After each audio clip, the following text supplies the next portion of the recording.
حضرت موسیٰ کلیم اللہ علی نبینا علیہ الصلوۃ والسلام سے رب کریم نے فرمایا، کہا اے موسیٰ میری رضا کے لیے بھی کوئی کام کیا ہے؟ حضرت موسیٰ علیہ السلام نے عرض کی یا اللہ میں نے تبلیغ کی، تو فرمایا وہ تو آپ کی ذمہ داری تھی۔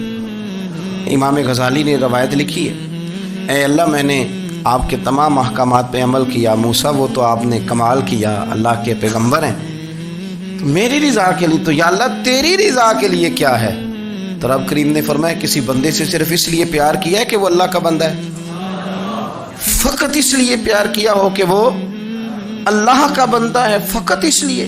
میرے عزیز آپ بات کو سمجھیں، زندگی میں فروغ محبت پر کچھ کام کریں، کچھ تھوڑا سا کوشش کریں گرد جھاڑنے کی، کچھ گرد جھاڑنے کی۔ ہم نے نا ایک سٹیٹس بنا لیا ہے، اب تو مسلمان پہلے فرقوں میں بٹے، قبیلوں میں بٹے، اب شہروں میں بٹ گئے۔ آپ کبھی گجرانوالا کے لوگوں سے پوچھو نا گجرات، تو کہندے ہو گجرات والے تو اللہ بچائے، کہتے ہیں کہ نہیں؟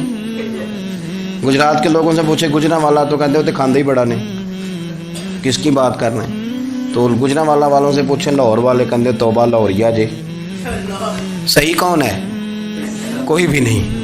کیوں؟ اس لیے کہ ہم نے ہر شہر کے لیے کہاوت بنا لی ہے۔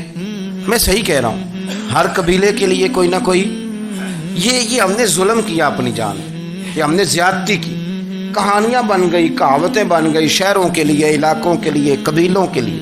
مقصود کیا تھا؟ کسی طریقے سے نفرت پروان چڑھے۔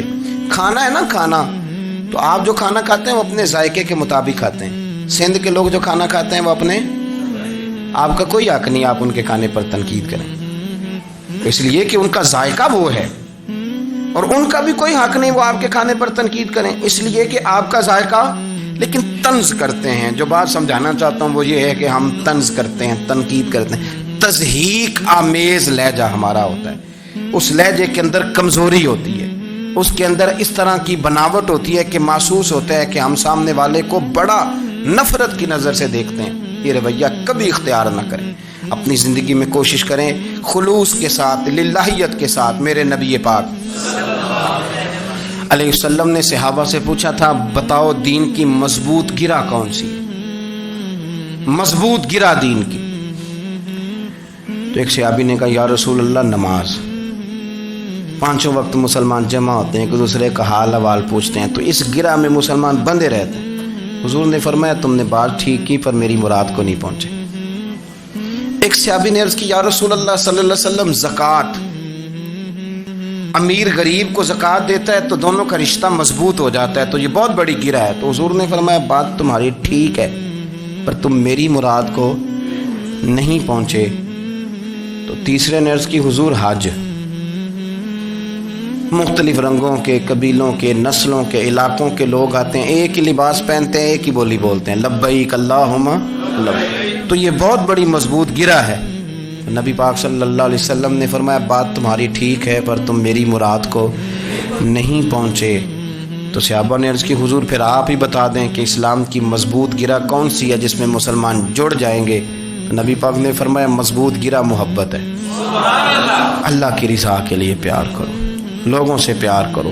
کوئی بندہ پھر تمہیں تلخ بھی ملے گا نا، تو تم چونکہ اس کے لیے نہیں کر رہے، اللہ کے لیے کر رہے ہو، تو پھر تمہارے لیے سہنا بھی آسان ہو جائے گا، دیکھنا اور پرکھنا بھی آسان ہو جائے گا۔ رضائے الہی کی خاطر لوگوں کا پیار، بخاری مسلم میں ہے، نبی پاک علیہ السلام نے فرمایا ایک شخص اپنی بستی سے چلا لمبے سفر پہ دوسری بستی جانے کے لیے، تو رستے میں فرشتہ ملا انسانی شکل میں۔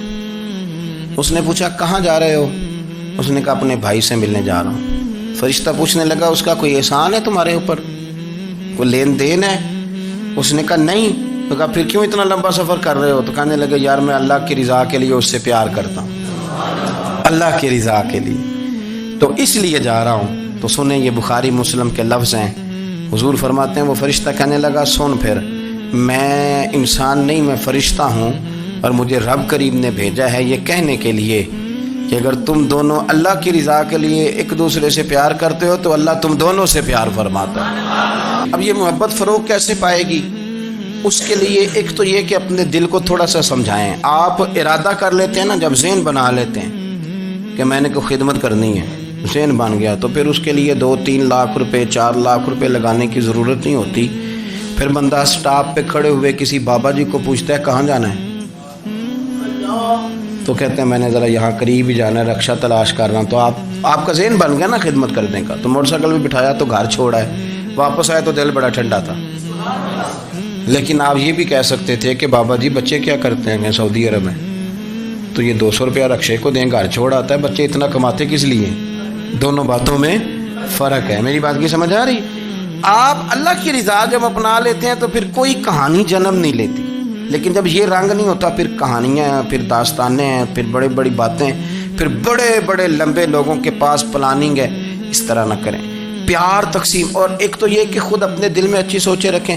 دوسرا یہ کہ لوگوں کو بھی کہیں. جب آپ کے سامنے لوگ بات کر رہے ہوتے ہیں نا, میرے سامنے ایک صاحب نے کہا کہ وہ ہمارے جو محلے کی مسجد ہے نا اس کا خزانچی مولوی صاحب کے ساتھ مل کے 40 لاکھ روپیہ کھا گیا. میں نے اسے کہا یار بڑی پکی فگر یاد ہے تجھے, پورے 40 لاکھ ہی کھا گیا طے ہے. تو میں نے کہا کوئی اس کی دلیل؟ کہنے لگا جی وہ بڑے پیسے کھائے ہیں, سب کو پتہ ہے. میں نے کہا سب کو پتہ ہونا کام نہیں, اس پر باقاعدہ شرعی گواہ ہونے چاہیے. کہہ دیتے ہیں نا. میں نے اسے کہا کہ چلو چھوڑو ساری باتیں, تم نے کتنے دیے تھے؟ میں نے کہا میں نے تو کوئی نہیں دیا. تو میں نے کہا اگر تو نے کو دیا تو چل میرے ساتھ, میں تیرے تو واپس کراؤں, اور اگر تم نے نہیں دیا تو پھر اللہ سے ڈر. اس لیے کہ بہتان بڑا سخت جرم ہے, صبح قیامت اس کا بڑا سخت حساب دینا پڑے. اللہ سے ڈر. یہی حال ہماری اخباریں کرتے ہیں, جس کے اوپر مرضی جو مرضی ڈال دیا, کون سا کسی نے پوچھنا ہے؟ صحیح کہہ رہا ہوں میں؟ جو مرضی. اور اب سوشل میڈیا جب سے آیا ہے پھر تو کسی خبر کی کسی تصدیق کی کوئی ضرورت, اور نہ پوچھنے والا پوچھتا ہے کہ یہ خبر کہاں سے آئی.